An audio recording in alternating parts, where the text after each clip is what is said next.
Previously on the Fan of History, Egypt was divided between many different rulers and chaos ruled the land in this era of the Third Intermediary Period.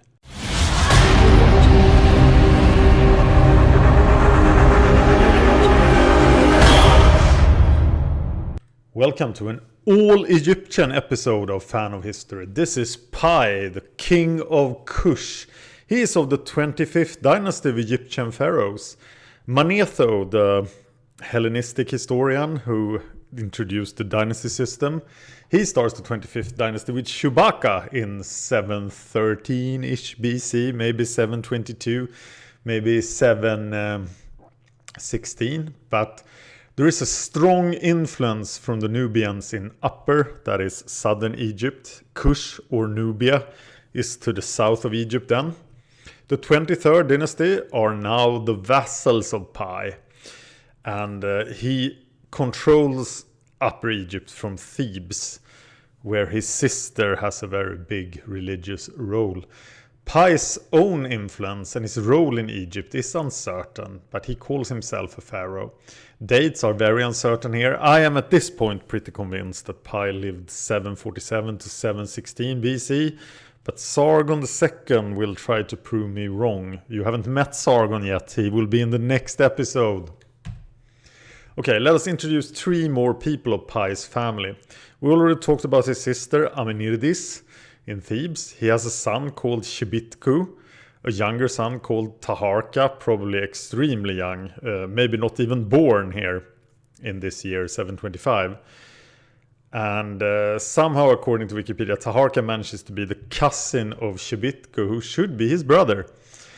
But the brother inherits before a son in Nubia. The Nubian succession rule is pretty confusing, but first it goes to your brother and then it goes to your son, so that's weird. So Piye's little brother Shubaka is then the crown prince of the 25th dynasty. Okay, let's try to count how many pharaohs there are in Egypt in the year 725 BC. Osirkon IV is the pharaoh in Tanis. That means that he is still of the 22nd dynasty. This is the legacy of Shoshenq, and it has diminished a lot.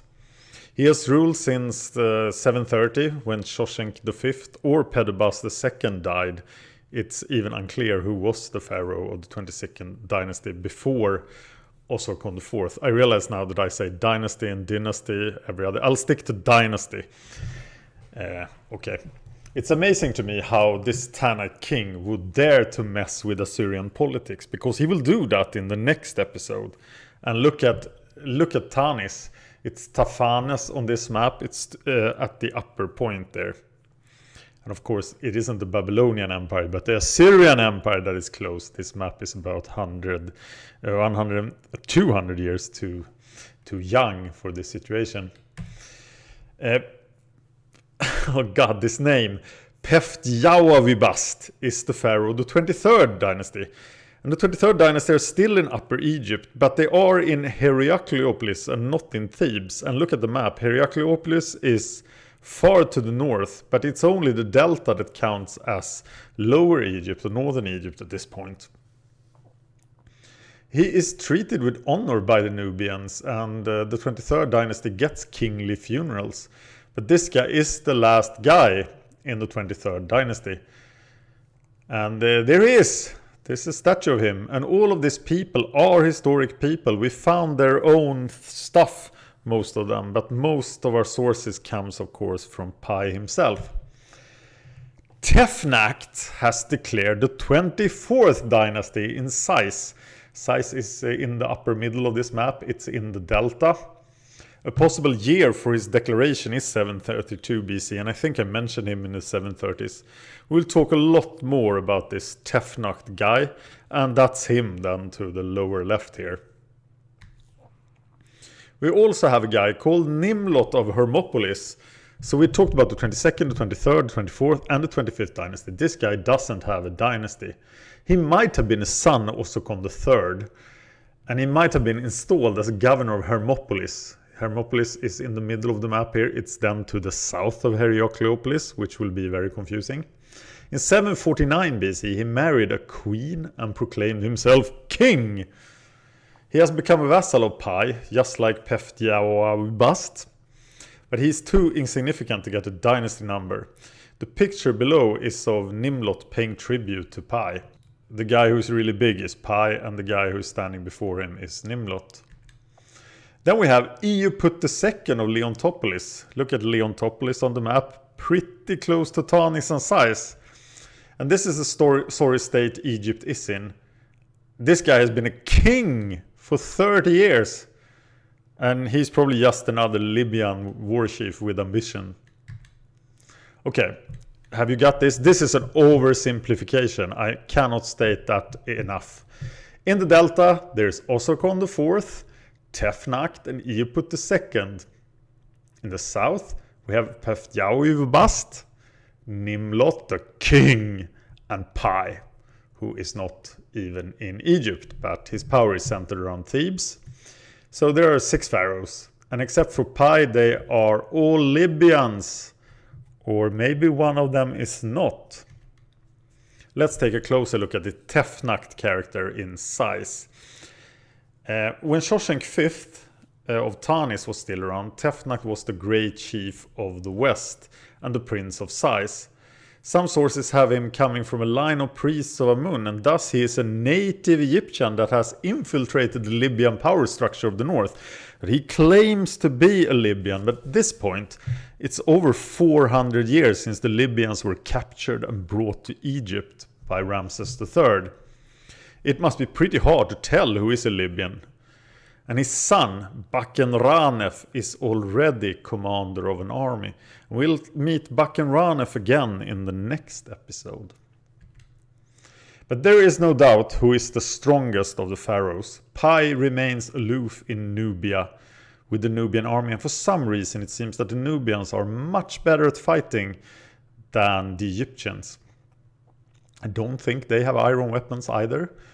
But the Egyptians are now pretty far behind the Assyrians in ornaments. There is no formal court in Thebes, but it's still the center of Nubian power. Nubian influence is spreading northwards, and it seems to have been a policy of Piye to get the kings to submit to him and the lords of Egypt, so that the power of the Nubians is growing in Egypt. And unless something is done, all of Egypt will fall under the sway of the Nubians. This is our source for what I am to talk about, and originally when I wanted to do this I was going to abbreviate it, but now I'm not going to do it. I'm going to quote this stele of Piye because it's so amazing. It's not in Egypt, it wasn't set up in Egypt, it was set up in Gebel Barka, the great southern shrine of Amun. This place was built in the New Kingdom in what was then Egypt, what is now Nubia, and it's restored and enlarged by Piye. So this is what it says. In year 21, first month of the first season, that's year 21 of Piye's rule, which is then 726 BC or 725 BC if he started his rule in 747. Under the majesty of the king of Upper and Lower Egypt, Meamon Pianki, that's Piye, living forever. One came to say to his majesty, a chief of the west, a great prince of Neter, Tefnakt, he has seized the whole west from the backlands of Ithove, coming southwards with a numerous army, while the two lands are united behind him. That's pretty much the news that the princes of the north are invading Nubian territory, might even try to get into Kush itself. So Tefnakt, the prince of size, has successfully convinced the minor lords and the 2 kings of the delta, Osirkon IV and Ipod II, to march with him to cast the Nubians out. This is really distracting for Osirkon IV of Tanis because of his other things that he has going on that we will talk about next episode. But the northern towns, they all yield to the mighty Tefnakt. And he also captures the former capital of Memphis. And this is perhaps the most important city of the north, except then perhaps Tanis. The northern army marches on and comes to Heracleopolis. These names. This place actually has an Egyptian name, but I will use the later Greek name. Pefdiauvibast holds Heracleopolis, and Tefnach tells him to join them and throw out the Nubians. And as Pefdiauvibast is the ruler of the 23rd dynasty, traditionally the ruler of all of Upper Egypt, he has a lot to gain by joining this war. But he declares his undying loyalty to Piye and sends for help. And this is the message that gets to Piye in Nubia. Behold, Tefnach beseeches Heracleopolis. He has completely invested it, not letting comers out come out, and not letting goers in go in, fighting every day. Poor Pefdiauvibast. There he is again at the bottom. Okay, Piye reacts to this call for help.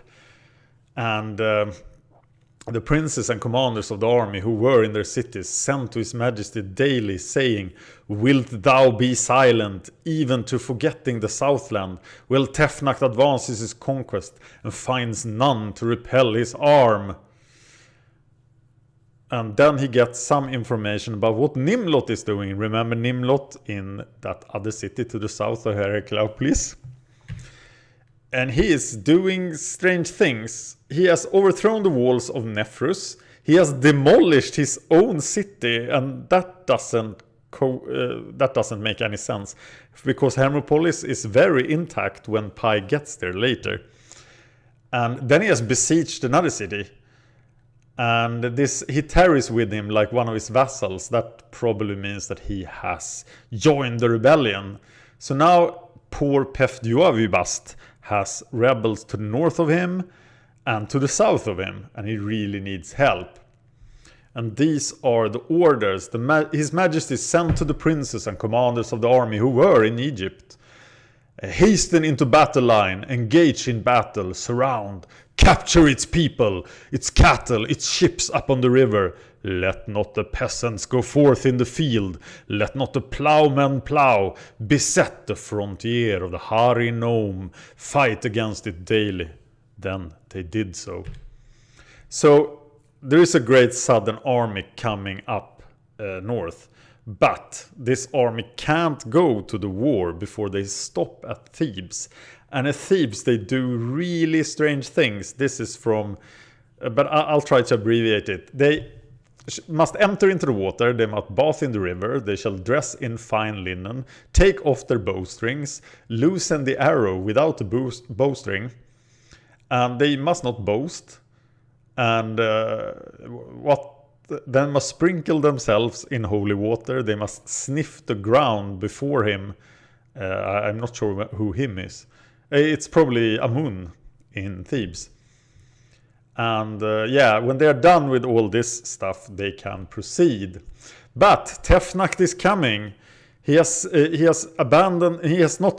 left some troops besieging Heracleopolis, where the 23rd dynasty holds out. And then he's moving south. So the southern army sailed downstream upon the river. They found many ships coming upstreams, bearing soldiers, sailors, and commanders. Every valiant man of the Northland, equipped with weapons of war to fight against the army of His Majesty. There is a big battle between the army loyal to Piye and the northern army. And then there was great slaughter among them, whose number was unknown. Their troops and their ships were captured, and brought as living captives to the place where His Majesty was. And Piye is still in Nubia. This is a total victory for the Nubians and the southern army. So they can then proceed to Heracleopolis.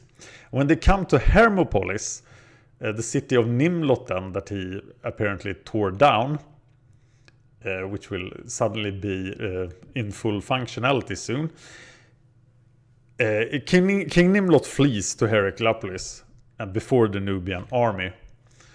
And this is a list of all the kings that are now besieging Heracleopolis.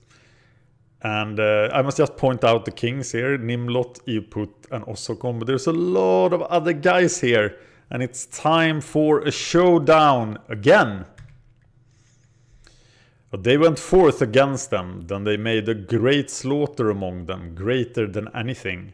Their ships were captured up on the river, the remnant crossed over, and landed on the west side before Perpeg. When the land brightened early in the morning, the arm of His Majesty crossed over against them. Army mingled with army, they slew a multitude of people among them. Horses of unknown number, a rout ensued among the remnant. They fled to the northland, from the blow great and evil beyond anything.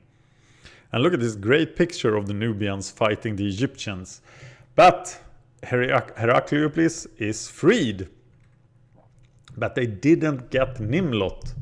Because Nimlot has managed to flee again south. So he avoided the Nubian army and returned to his city, which obviously wasn't torn down. So he entered into Hermopolis while the army of His Majesty was up on the river in the harbor of Harenome. Then they heard of it, and they surrounded the Harenome on its four sides, not letting comers out come out, and not letting goers in go in. So Nimlot is besieged. Piye is still in Nubia, and he gets a message about these great victories. And one thing that goes through the entire Piye stele is that Piye is mad as hell at everything he's told. So he is not pleased at all because the war is not won yet. So he cries, like a panther, no less. Have they allowed the remnant of the army of the Northland to remain? Allowing him that went forth to them to go forth, to tell of his campaign, not causing their death in order to destroy the last of them? I swear, as Re loves me, I will myself go northward, that I may destroy that which he has done, that I may make him turn back from fighting forever. Obviously referring to Tefnakt, the leader of the Northlanders. So the southern army becomes really embarrassed, and they try to placate Piye. Before the great king arrives, the southern army defeats Per-Mesed and takes the cities of Terehen and Atbenu. And confusingly, there is a son of the chief of Meh, who is named Tefnakt, and he's killed.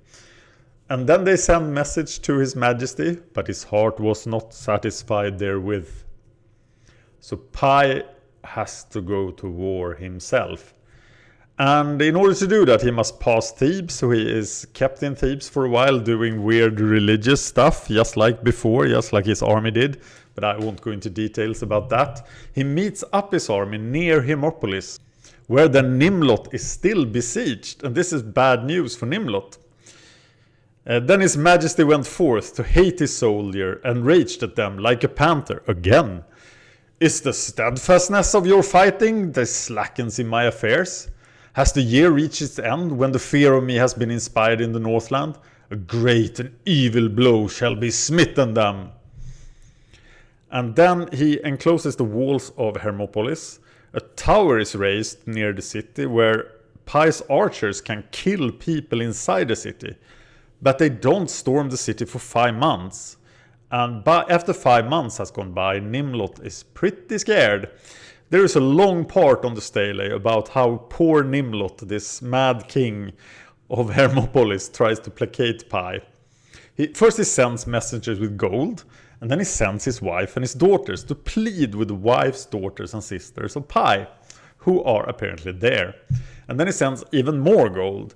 And then he even let Piye into the city. And Piye is he very much describes how beautiful he is and how awesome he is when he walks into the city. Nimlot's women, the wives and daughters then, are brought before him, but he doesn't look at them. And it's unclear what happened to Nimlot here, but he's still in the story a bit later. And if there's one thing you must remember about Nimlot, that is that he doesn't like to eat fish. And that will help him.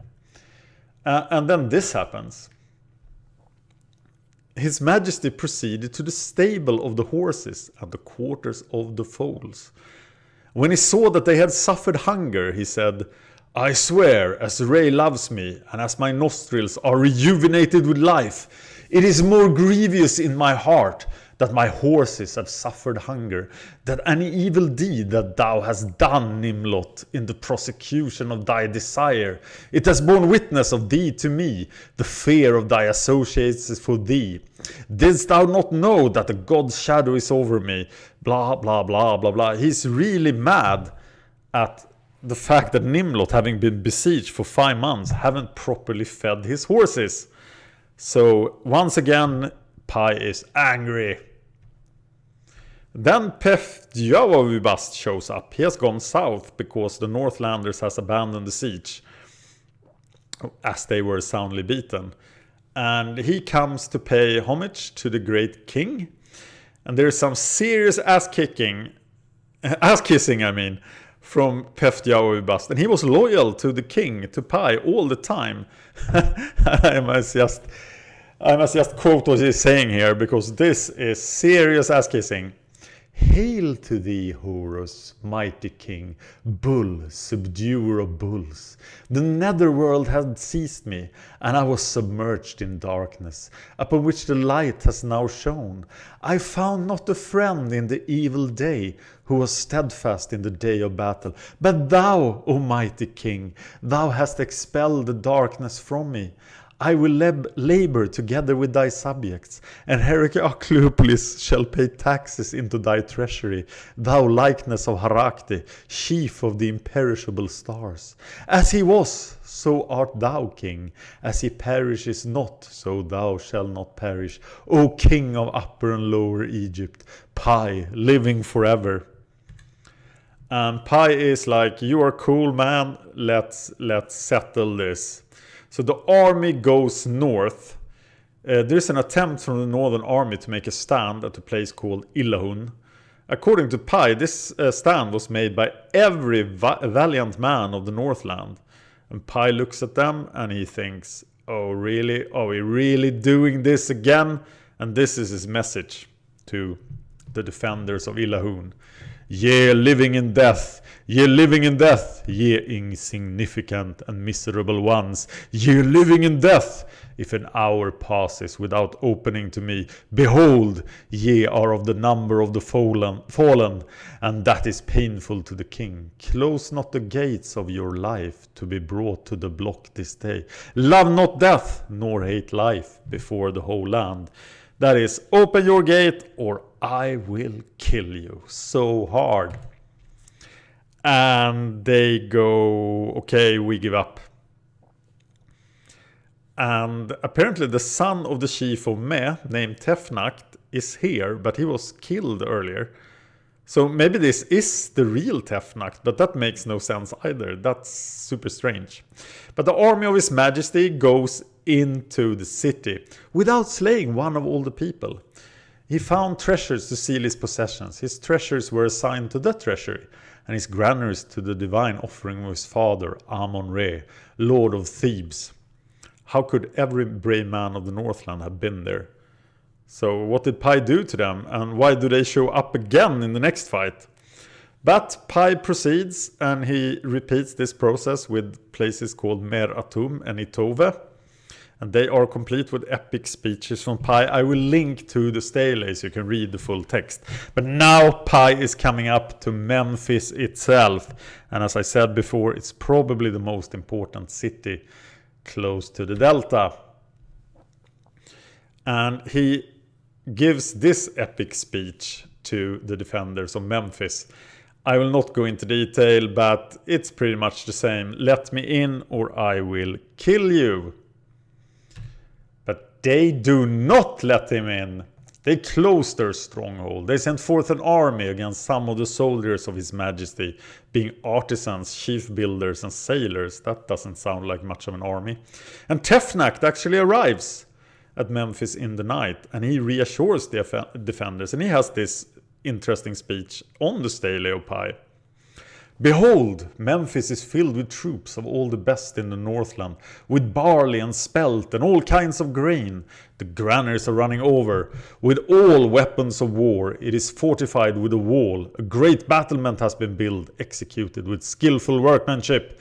The river flows around the east side, and no opportunity of attack is found there. Cattle yards are there, filled with oxen, the treasury supplied with everything, silver, gold, copper, clothing, incense, honey, oil. We are good people, we can hold this place against those nasty Nubians. And I bet they go, yay, let's hold Memphis. Piye is not happy, and he says, I will go and I will give something to the chiefs of the north. And apparently all these epic speeches that we heard, they were given by messenger, because now Piye shows up in person. So he was probably hanging out in Heracleopolis with Pef-Vuabast. But the army and the fleet assails Memphis, and Piye screams, forward against it, mount the walls, penetrate the houses over the river.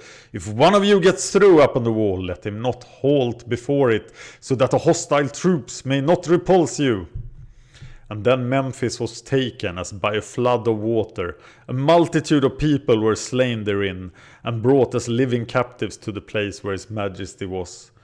I especially love a multitude of people were slain therein and brought as living captives. But apparently this was not the merciful side of Piye then. So they defended Memphis, they did not give up, and they paid the price. And then the lords of the north are starting to waver in this war. It seems that Piye cannot be beaten. The Nubians are obviously superior soldiers to the Egyptians. So King Eoput shows up, and some other guys, together with all the princes of the Northland, but there are even more princes you shall see later. And they behold the beauty of his majesty, and that's Piye's favorite term, that he is so handsome, and they are like, oh wow, you look so good. And Piye does a lot of religious things after this at the temple of Ptah in Memphis. And the army continues north, takes a place called Heliopolis that yields. But Osorkon IV, the king of Tanis, and Tefnakt himself are still at large. But Osorkon IV shows up. And he's like, I have these foreign things going on, so I would really like to yield. And please, can I still be the king of Tanis? And Piye goes, sure you can.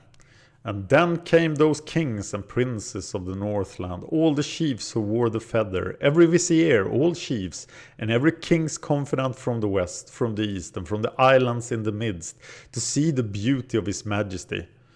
I thought everybody did that last time, but now they're all here.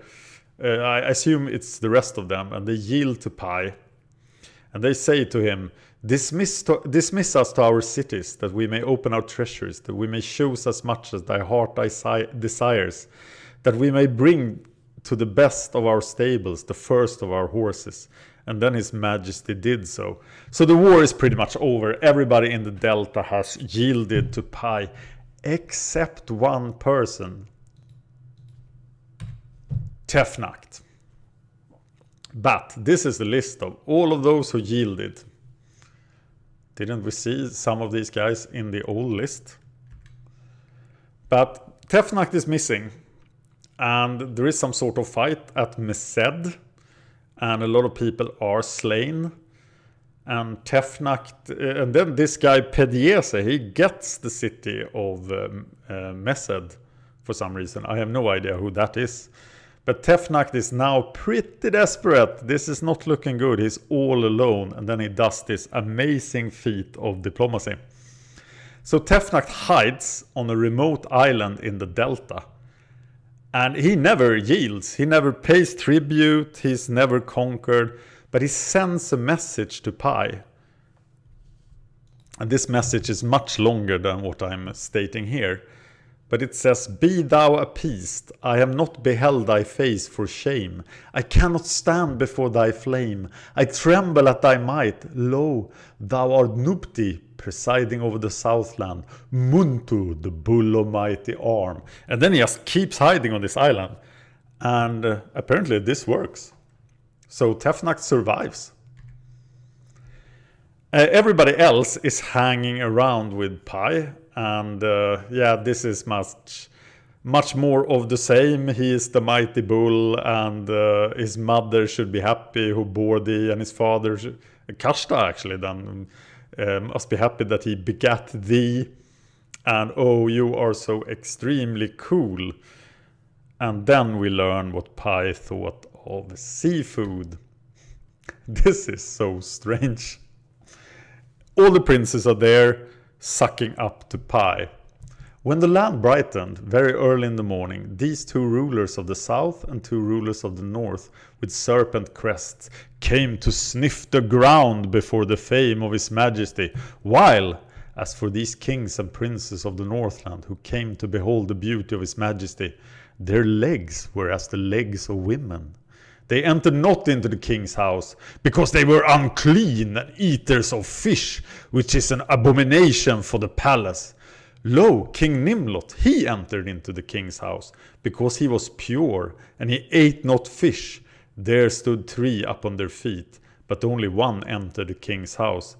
So Nimlot, after all the crazy things he has done, he gets to party with Piye, because he did not eat fish, and Piye just couldn't stand people who ate fish.